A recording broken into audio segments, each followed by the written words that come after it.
Haha, I think I'm live. I think I am. I had unknown errors popping up, and of course, that makes me panic. I hope you guys are doing okay. I am coming to you from the mountain, which can be dicey and iffy, but I want to give this a try. Should it become a problem, my most humblest apologies. I'm trying my best with what I can do with a satellite Wi-Fi signal. So I'm welcoming you here, and please feel free to pop in with some comments. There we go, Miss Sharon, that's good to know. I'm sure there will be some things that are delayed. It might be a bit choppy. I hope that you'll stick with me through the process here. And so you guys, I also am juggling a really critical situation. My refrigerator has been on the blink for about 5 weeks, and I called whenever it failed, and Sears Home Services promised me that they could come out because I'm under warranty, but they couldn't come until today. And I have called 3 times trying to leave instructions for the technician to get to my house, because you can't just put an address in and find it.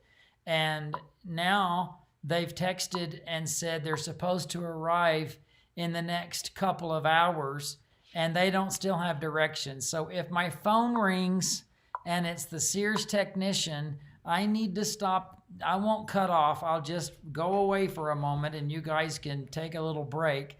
And I need to tell the technician where I live, because after 5 weeks with no refrigerator, I don't want to miss today. This is really important for me, and it's just all coming together. I see, excuse me, I see a bunch of you popping in from Louisiana, Tampa, Canada. That's great. And I'm glad that, Bill, thank you. It's good to know that I'm coming through loud and clear, at least for now. I restarted my modem right before we started this, so hopefully it would be all up to snuff and do the right thing. But I'm asking for your patience today should anything get a little bit strange. So I'm letting people kind of pop in. Yeah, I'll tell you, can you try to live without a refrigerator? After about 10 days, I ended up going and buying a little $380 refrigerator just to have an option for some eggs and milk and ice and, the basics. And it's just been really crazy trying to live without a refrigerator. So I want to get that done. It's good to see you guys. Arizona, Tennessee, Oregon. Yeah, and service does stink, especially when you live in the middle of nowhere. So California, it's good to see you too. You guys, I want to get into it. I want to share with you a bit about quilting caveman style, improvisational patchwork. And this is something that I did years ago, and I just want to tell you the story behind it. When I first started quilting, I didn't know any quilters. I didn't have many books. I had one book and a couple of magazines. The magazines started teaching me about rotary cutters. My first book was about scissors and templates. So the magazines were teaching me about the rotary cutter, mat, and ruler. And I bought my rotary cutter, mat, and ruler, and I ended up going to town just going, well, let me just cut some stuff and sew it together. Now, mind you, I did not know, I didn't know any quilt guilds. I didn't know any quilt shops. I didn't know any quilters. So here's the beautiful thing, and I tell everybody, ignorance is bliss. What you don't know, you can be happy because you're never making a mistake. And the more that you know, goodness gracious, New Zealand and UK and Saskatchewan and all of that, what you don't know makes you happy. The more you know, the more you feel frustrated because you mess up. Today, I want to share with you my improvisational technique for making a Chantelle. I'm also going to tell you I am strongly pushing Quilt Luminarium, which you see in the banner right up here. So if you're interested in joining me in June for Quilt Luminarium, it is a 3-day event.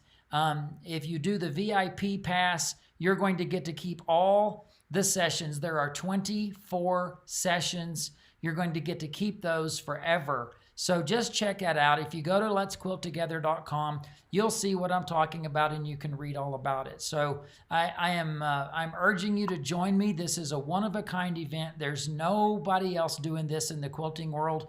And I've already got 3 quilt luminariums under my belt virtually. And the responses have been outstanding for 2 reasons. They're not paying for lodging or drive time or meals to go to one of my in-house events, which are good, they're fun, but right now COVID's not letting me do that. But the best thing is they get to keep all these sessions, watch them anytime they want to, and they get to watch them at their convenience at home.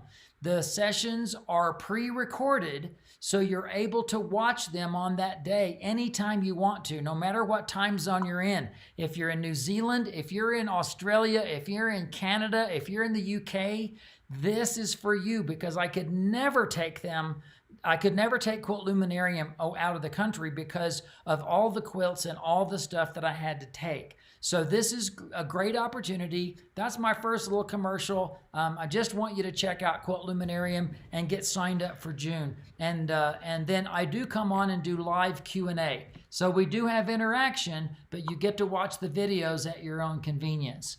So I have a feeling that if you're freezing a screen, it could be my internet, but it could be your internet too. Just stay with it, because most of the time, if this truly freezes up, this program will just cut off. So I want to show you this quilt. This is a little Chantelle, and it's a little tulip. This goes back really far in my world. I was teaching in the United Kingdom in 1997, and someone asked my hostess, she said, I'm not sure who Ricky was talking about. He said that Anne brought Chantelle. I did not meet any Chantelle, so I'm not sure who Chantelle was. And she said, no, in Ricky's Texas accent, he said Anne brought show and tell. So Chantelle and show and tell, and I started making these wonderful, fun quilts, and I call these little guys Chantelles. I want to pop some pictures up for you, because this will let you see some of the other ones. So this is one of the first ones that I did. This quilt actually went missing at a quilt show. I left it in my classroom and I never saw it again. I don't think it was stolen. I just left it in the classroom. By the time I got back, nobody had turned it in, and it's been gone for many years. But that was kind of the first one. And you can see that in the flower and the stems and leaves are all cut with a ruler, and you can see the straight edges. But on this one, you can see, this is the one I just showed you, that the flower and the leaves are cut willy-nilly. They're not using a ruler, and it looks more organic. So this is an old one, and as I come forward, this is a little guy. The thing I most like to show about this one is that we will have a tendency not to want to chop off a point. But if you look at the left side of this little flower, you'll see that that tip of that flower is chopped off. But on the other hand, if you're an artist, you'll say that the little part of the flower is tucked behind the frame. It's not chopped off. It is an artistic element to tuck it behind the frame. And this one is one of my favorites. I love this. Now in Quilt Luminarium, I actually cover making the dancing squares. We're not going to do that today, but it is in the improvisational lesson. So we're just going to make the tulip today. I also want you to know that this tulip is more simple. It does not have the little fold over leaves. So it just comes up and stands up there. And this one's more complex. As a quilt, the flower is not complex, but I did go ahead and put many, many borders. But all of these borders, all of the elements that you see here are all done what I call caveman style. Now, why is it called caveman style? Because I had a student once in the afternoon taking this class, and she said, this is so much fun. This must be the way cavemen quilted. And I says, what do you mean? She says, well, they didn't have science. They didn't have math. They didn't have rulers. So the only thing that the cavemen had was a rotary cutter. I'm sorry, a wheel.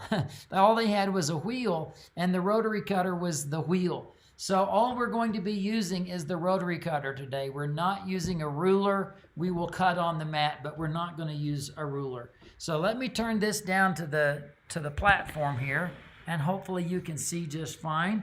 I've got a piece of fabric today that's multicolored. You could use your batiks. They work really, really well. But I've chose one that's multicolored because that's kind of me. These are my hand-dyed fabrics, everybody, and I don't have them available for sale anymore. I hope someday that I might be able to, but right now I don't. So I'm going to take 2 squares. Actually, before I go even into the squares, no, I'm going to do the squares first. I want to cut these into a reasonable size. I'm not sure how big it is because I'm not measuring, but I can tell you this is, I don't know, it's bigger than a pot holder or maybe about the size of a pot holder. In Caveman, when we measure, we just hold our fingers up. It's this big, or it's this long, or it's this long. We're not doing any math on quilting Caveman style. So now I'm going to come over here and grab a piece of blue, and I'm going to make it about the same size. I'm just going to cut freely. Notice that when I cut, my other hand is out of the way. I'm cutting with my hand completely out of the way because I do not want to cut myself. Now, I want these to become the same size. So I'm going to trim them, but this is the biggest tip I'm going to give you for cutting. When you cut fabric without a ruler, the ruler holds the fabric in place. But when you cut fabric without a ruler, the fabric wants to roll, and it wants to make this wave. And eventually what will happen is that wave will break, and you'll have a jiggy jog. But this is how I avoid that. I'm going to hold my fabric on a corner, and as I cut, I'm going to be tugging my fabric. So look, it's stationary. As I cut, I'm going to pull like this. So watch when I cut this. As I tug, see where I'm tugging? And there is no wave, so I can cut this with no wave whatsoever. And you saw my left hand, which is my non-cutting hand, tugging. The other advantage here is there's no way for me to cut myself because I'm not doing what we do with a ruler. I'm not doing this. I'm not trying to cut with my hand here. I'm cutting with my hand a little bit off to the side. Now, with Caveman, we don't use seam allowance. We're going to cut things. The seam allowances are going to come into play, but we're not adding any seam allowance. So this is how I'm going to cut. I don't have a perfect square. I've just got a square that's this big. All right? So let me just take a look at some of your comments because I know you're popping in. Most of you are saying, oh, you've got some of my hand-dyed fabrics good. And most of you, Wisconsin, boy, Wisconsin has a contingency here today. It's good to see you guys. All right, so back at it. Now I want to show you the design so that you can make your own Chantelle. First of all, this is kind of what the flower looks like, okay? But there's no seams here. In order for this to become a quilt, it needs seams. So what I'm going to do, I don't need to trace this, but I'm doing this just to make sense out of it for you. I'm going to make my first cut, and it must, on this design, I'm going to make 2 blocks. My top block is going to be here, and the bottom block is going to be here. Now I'm going to divide this top block into a little curve right there. And on this side, I'm going to draw a line all the way out to the edge, and I'm going to draw a petal up to here. On the other side, the first thing I'm going to do is draw a little swoopy curve here. I'm then going to bring the petal curving down into there, and this other petal I'm going to bring up into here. This is exactly how I'm going to cut it. The way I'm drawing it is exactly how I'm going to cut it. For the stems and leaves, I'm going to start with the stem. I'm going to draw one side of the stem. Okay. Then I'm going to draw, for the floppy over leaves, I'm going to draw a curve that goes this way. I'm then going to do, I need to draw this line. And then I'm going to do a floppy over here. And then I'm going to bring that stem down to there. On this side, I'm going to do the same thing. I'm going to draw a curve down to there. I'm going to do a line down to there.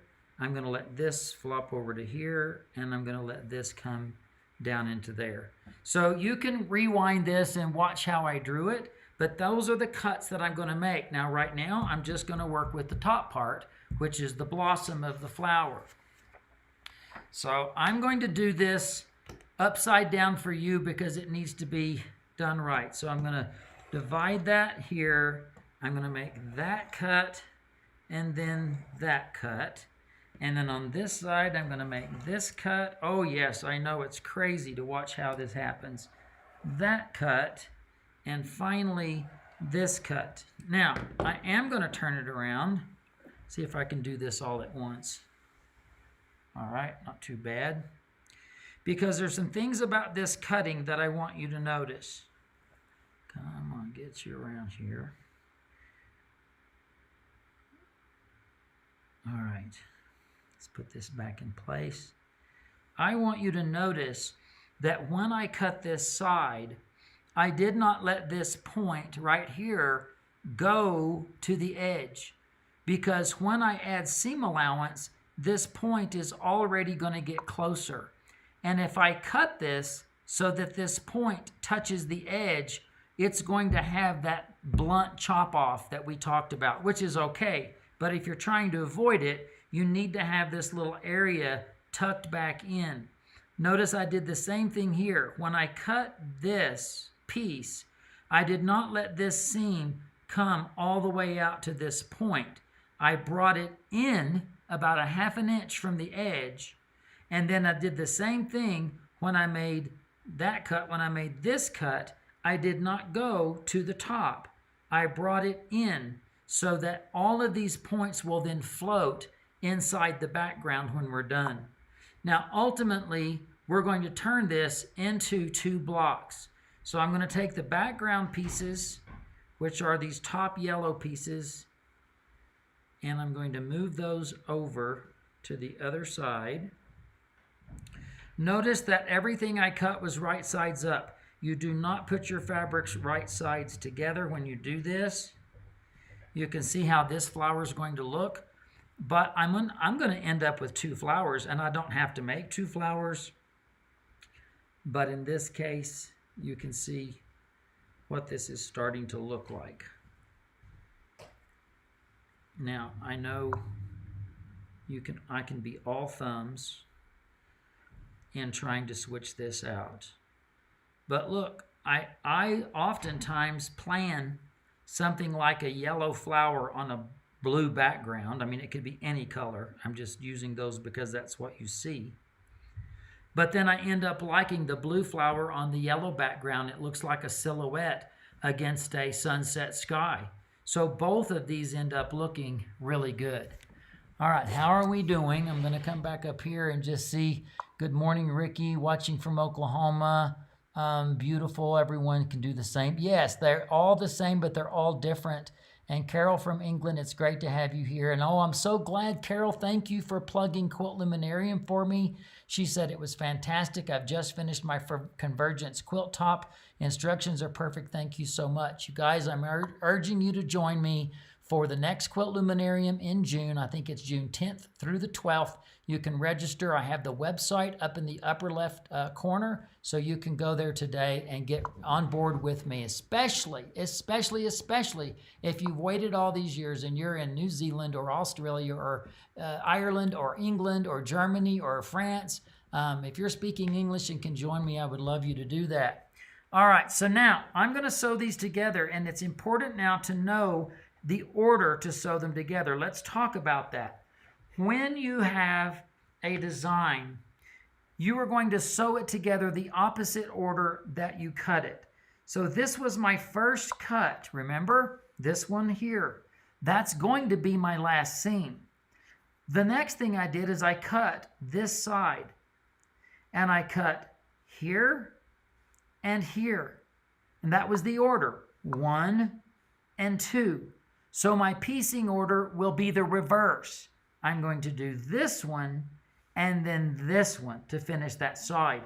Let me sew these together and I'll show you what that looks like.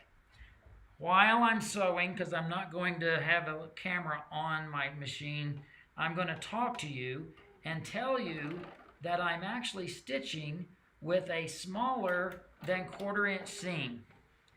I like to use the little starters and enders so that things will work out just the way they should.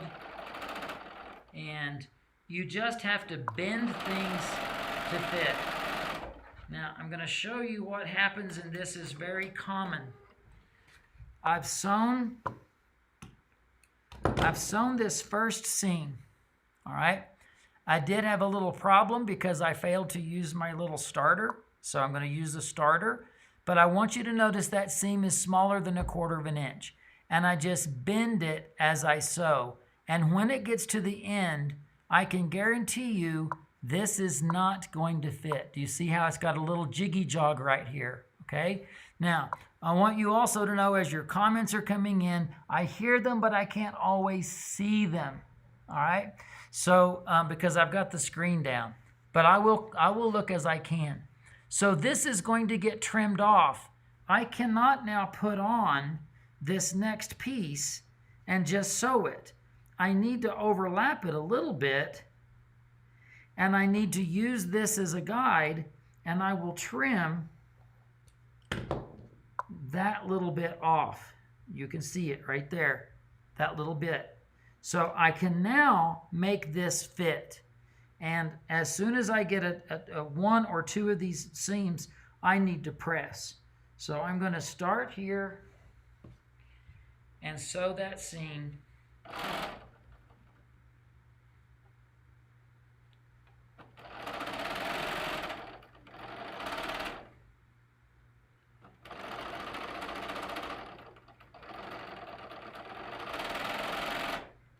Uh-oh, it says I ran out of bobbin, but I don't know that I believe it. Okay, you guys, don't hate me, but that's my phone ringing, and it may be the refrigerator man. So I have to tell him.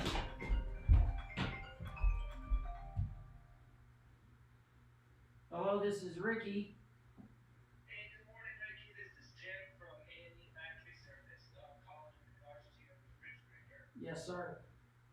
Yes, sir. So I am on the highway, and I wish that they would have told me. I see your note now saying call before you arrive because GPS doesn't work. Yes.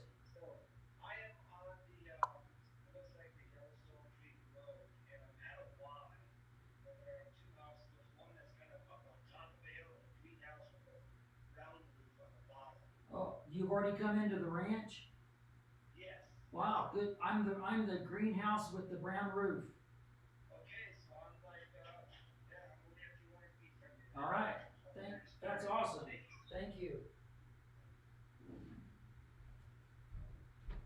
You guys, I'm so excited. He's coming. He'll be here like in 3 minutes. I'm so excited.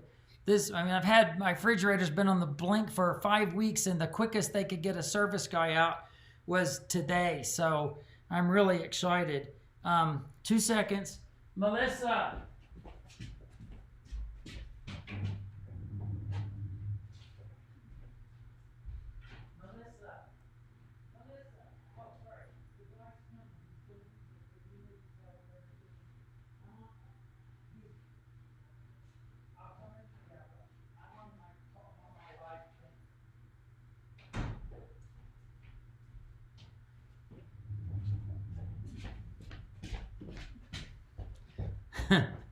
I knew this was going to happen. This was not fun, but I will tell you, thank you guys for understanding.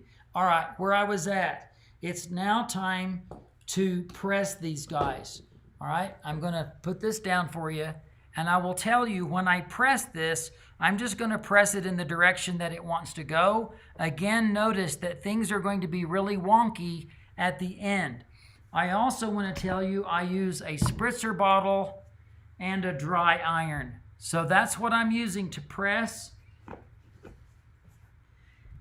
And I'm going to spritz this just with a very fine spray. And this will distort. Now, we are taught not to distort. This is back to Caveman. You can do anything in Caveman. Here's the one goal that you have, and that is to make your patchwork flat. And that is flat. So, now we're going to piece the other side. Except I've already just put the, the pieces on the wrong side of my... There, this one goes here. There we go. All right, so let's talk about the order on this. Remember, I cut 1, 2. Let me do it again. Let me get it all situated. I cut 1, 2, 3. So if I did 1, 2, 3, my piecing will be 1, 2, 3. It's going to be just the opposite. I'm going to flip this over to match this area here. I realize when I get to the top, because there's no seam allowance, it probably will not match. So, get this started. And as you bring the curves together, just make sure that you've aligned everything as best you can. And I really love the way these seams look. So look, I got a little wide right here. We don't care. We're not trying to do mathematic 1/4 inch seams. I want less than a 1/4 inch seam. And then whenever you see, when this flips over, you're gonna see that that doesn't match right there. Doesn't match. That's okay. I'm gonna press it. I'm gonna give it a good pressing with a little spritzer bottle just to distort it a little bit, make sure that it's flat. And this is important now. I know that this is matched, all right, right here. This looks pretty good, but I need to compare it to the next piece that's going to go on. If I put it down and I see a little gap, and can you see this little gap that's happening right here? What that happened is this distorted in my pressing. So I'm going to use this piece as a trimming guide. I'm going to lay this on top. I'm going to do what I follow this as a guide and just shave off this little bit. That's all I had to shave off. But now I know these two curves are matching. So now put it right sides together and sew with that skinny seam allowance.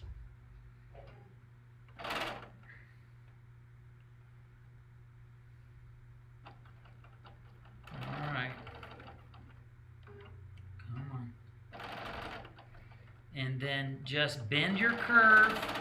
No pinning, you guys. There's no pinning involved in this at all. None whatsoever.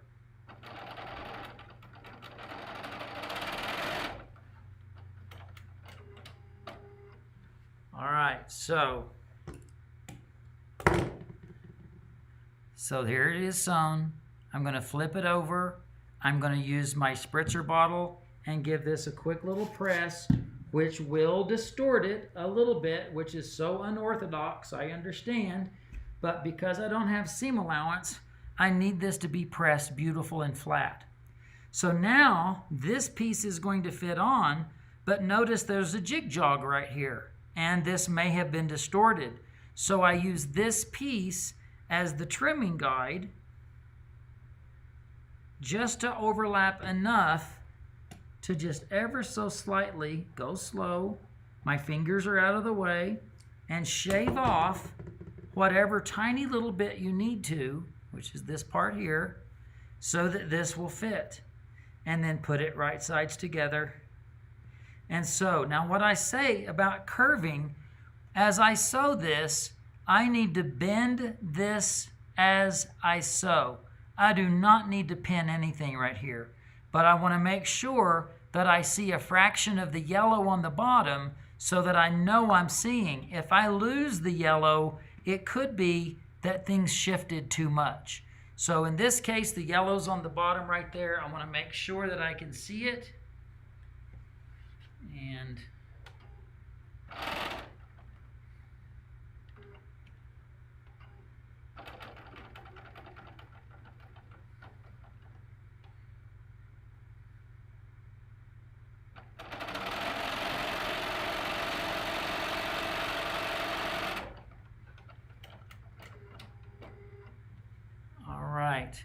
so very small seam allowance. It's enough to hold it. I'm not concerned about it, especially because I'm going to quilt it. And then I'm going to flip this over and give it a press. Making sure that it's very flat. Now, we've got both of our sides of the blossom done, but you can see that it's all ragged and jagged. That's okay, because I need to take one of them. I'm going to take this one and just give it a smooth trim.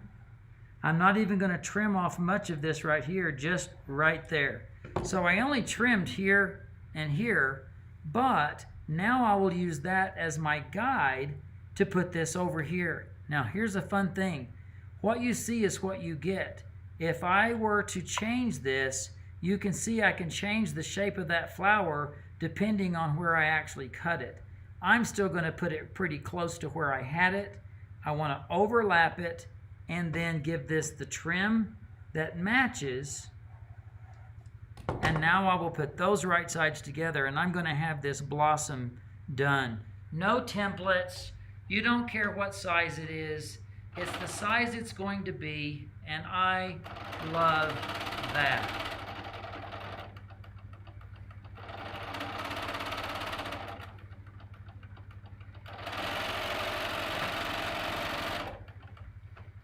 These flowers have been a huge part of my life. If you look at my Ricky Tim's logo in the bottom left of your screen, you're going to see that the flower, the tulip, the Chantelle, has been incorporated into my logo for about a good 15 years. All right, I flip that over and ta-da-da-da-da-da. All right, so the process is going to be the same for the stems and leaves. I've already shown you how to draw it. So you would just use whatever stem fabric you want and whatever background fabric you want. You can cut those out according to the plan. I cut this one and then this one. I did the long curve, brought this up, cut this one, and you will sew them together just the opposite. In this case, you're going to create this side, you're going to create this side, and then you're going to use the stem like a sashing. You're just going to put it in the middle. And when you have the bottom done, you simply give your top a little trim. It can have a little organic curve to it, and you'll put your stem onto your top. What do you think, you guys? Pretty fun stuff? Let me show you this quilt again, because I love it. Yay? Now, see, everything is wonky. But the biggest key in Caveman is for it to be flat. That's the number one goal. So as long as you're trimming, pressing and slightly trimming, you're not worried about the jiggy-joggy edges. For those of you that might have come in late, I want to show you these quilts again. Here's my first one done with a ruler. Now the inside was done with a ruler. The borders were not done with a ruler. I like this guy. This is the one I just showed you. This one is my little Chantelle, very basic, very simple. And this one is another favorite of mine. I love the dancing squares on this, and I do cover dancing squares in Quilt Luminarium.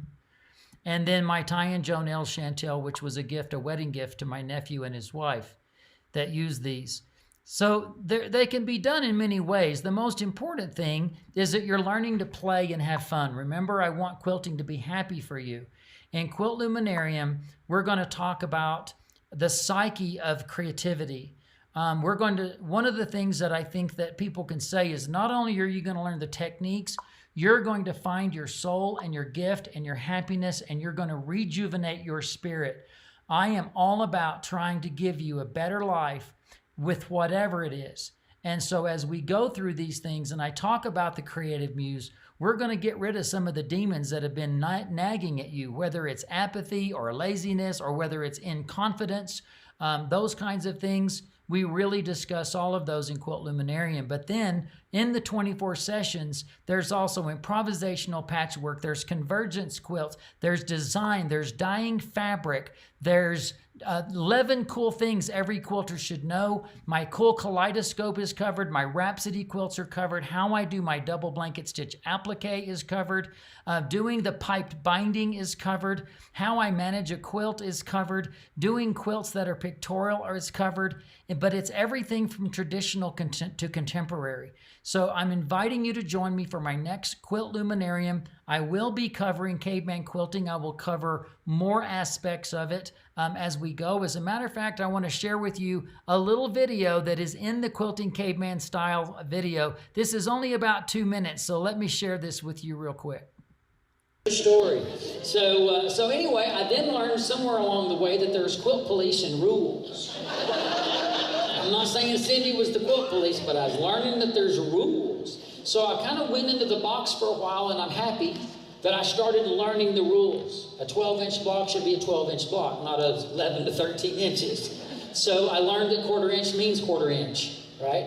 And I will tell you, and this is where I start getting heady a little bit. I loved it when I could do anything and never make a mistake. At this stage, there's no mistake. It is true. Ignorance is bliss. But it's the more you know, the more you get uptight. And the more you're messing up and the more frustrated you are, and then the more you beat yourself up because it's not happening the way it's supposed to. That's true, right? I hope that this weekend you'll try to get rid of some of those demons and move back into the joy of ignorance is bliss, because it's okay.